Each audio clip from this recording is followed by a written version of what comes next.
Olá pessoal, tudo bem? Conforme combinado, eu vou gravar 2 vídeos curtos a respeito do empréstimo compulsório e das contribuições especiais. Farei um resumo sobre os assuntos, tratando dos principais pontos aí a respeito dessas duas espécies tributárias. Vamos começar então com o empréstimo compulsório. O empréstimo compulsório, nós temos que trabalhar primeiro o conceito de empréstimo compulsório. O empréstimo compulsório é um tributo restituível de competência exclusiva da União, conforme o artigo 148 da Constituição Federal de 88. O elemento, então, que diferencia essa espécie tributária das demais espécies tributárias é seu caráter restituível.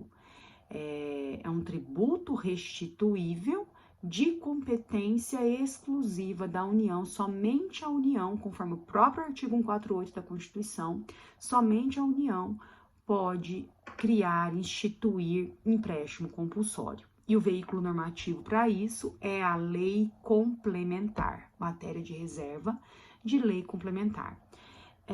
Quando a gente fala de empréstimo compulsório, precisamos anotar que é inaplicável para esse tributo o artigo 4º do Código Tributário Nacional. O CTN é um código mais antigo, bem mais antigo do que a Constituição. A Constituição que traz o empréstimo compulsório, no CTN não estava prevista essa espécie tributária. O CTN foi recepcionado pela Constituição com o status de lei complementar, mas o empréstimo compulsório não estava lá, não tinha previsão dessa espécie tributária no CTN.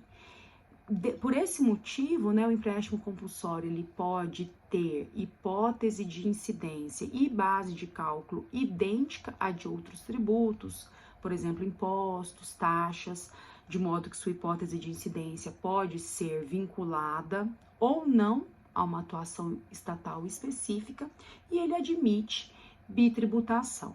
Mas precisamos anotar, é importante salientar que esse tributo ele deve ter destinação vinculada, uma destinação definida em lei, e é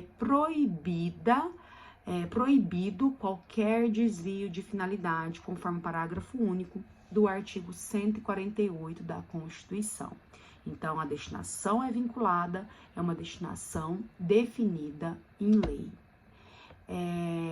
Existem, vez ou outra, surgem aí alguns empréstimos compulsórios disfarçados.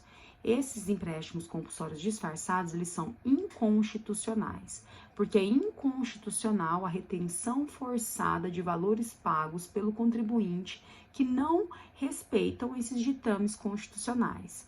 Um exemplo disso é o julgado do recurso extraordinário 70.204 pelo STF, em que foi julgada a inconstitucionalidade da Lei 3.985, de 67, de Santa Catarina, que limitava o aproveitamento do crédito de ICMS em 80% do valor do imposto na saída da mercadoria.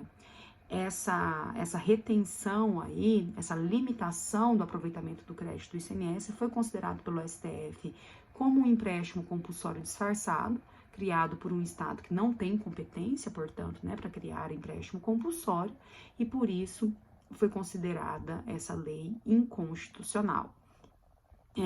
Quando a gente fala de empréstimo compulsório, então, tem que ter a devolução do montante arrecadado. A lei complementar que institui o empréstimo compulsório define também prazos e condições para o resgate integral, com também a correção monetária para esse resgate. A restituição ela deve ser feita na mesma espécie de recolhimento. Quais são as hipóteses para a criação do empréstimo compulsório, então? As situações que admitem aí a criação de empréstimo compulsório. São 3: calamidade pública, guerra externa ou sua iminência, e investimento público de caráter urgente e relevante interesse nacional. Então, calamidade pública, guerra externa ou sua iminência E a terceira é o investimento público de caráter urgente e relevante interesse nacional. A calamidade pública, o que é isso? Uma situação emergencial, uma situação aí de emergência, mas que é transitória, decorrente de ação humana ou até mesmo de evento da natureza, e não precisa ter uma proporção nacional, mas tem que ser relevante aí, né? Atingir uma área relevante. E nesse caso, no caso da calamidade pública, o empréstimo compulsório ele tem cobrança imediata. A guerra externa ou sua iminência, a gente está falando aí de guerra externa, né? Não pode ser guerra civil e não precisa já ter iniciado, afinal é na sua iminência também. E quando instituído esse empréstimo compulsório, ele também tem cobrança imediata.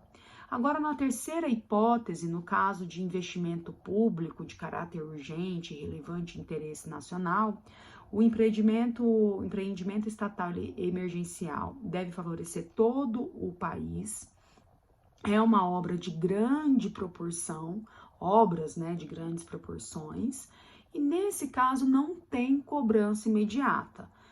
Vai respeitar aí o princípio da anterioridade anual e nonagesimal. Só será cobrado no ano seguinte, respeitando 90 dias da publicação da lei. Ainda sobre empréstimo compulsório, é importante diferenciar o empréstimo compulsório em caso de guerra e o imposto extraordinário de guerra. O imposto extraordinário de guerra ele tem fundamento no dispositivo constitucional, artigo 154, inciso 2 da Constituição, enquanto o empréstimo compulsório está previsto lá no artigo 148, inciso 1 da Constituição. Ambos são de competência da União e ambos têm como motivo, como razão, a guerra externa ou a sua iminência. A diferença é que, no caso do imposto extraordinário de guerra, ele é um imposto, então sua hipótese de incidência e base de cálculo tem que ser típica de imposto, e o empréstimo compulsório ele pode ter essa natureza, essa hipótese de incidência e base de cálculo de qualquer espécie tributária. O veículo normativo do imposto extraordinário de guerra é a lei ordinária, já o empréstimo compulsório exige lei complementar. Imposto extraordinário de guerra não é restituível, já o empréstimo compulsório, pela sua própria natureza, tem que ser restituível, e ambos, tanto imposto extraordinário de guerra como o empréstimo compulsório, admitem bitributação. Perfeito? Bom, pessoal, é isso que eu tinha que trabalhar com vocês sobre o empréstimo compulsório.